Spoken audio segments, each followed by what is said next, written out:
exploring the phrase, down the road, an English learning journey. Hello everyone! Today, we're going to dive into the fascinating world of English idiomatic expressions. Specifically, we'll explore the meaning and usage of the phrase, down the road.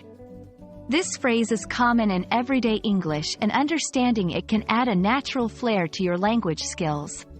So, let's get started.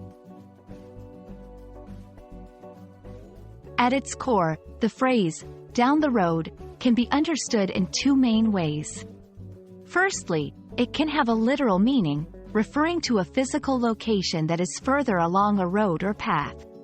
For instance, the grocery store is just down the road.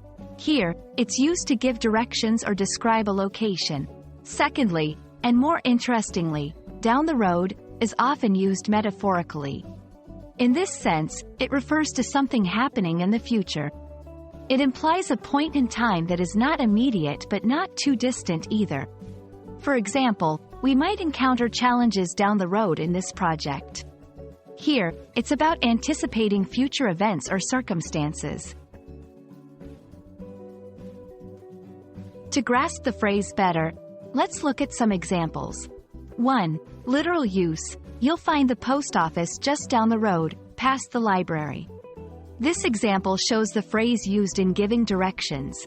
2. Metaphorical use. She's not thinking about retirement now, but it's something she'll have to consider down the road. Here, it's used to talk about a future scenario. It's important to note that when used metaphorically, down the road does not specify an exact time frame. It's somewhat vague and depends on the context of the conversation.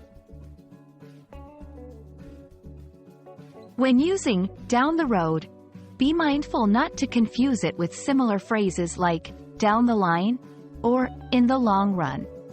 While they can sometimes be used interchangeably, they have subtle differences in meaning and connotation.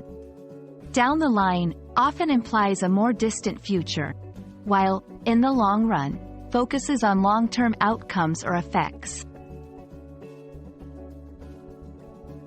And that's a wrap on our exploration of down the road. Remember, idiomatic expressions like this one are a great way to add color and depth to your English. They can be a bit tricky at first, but with practice, you'll be using them like a native speaker. Hope you found this video helpful, and I look forward to seeing you in our next English language adventure.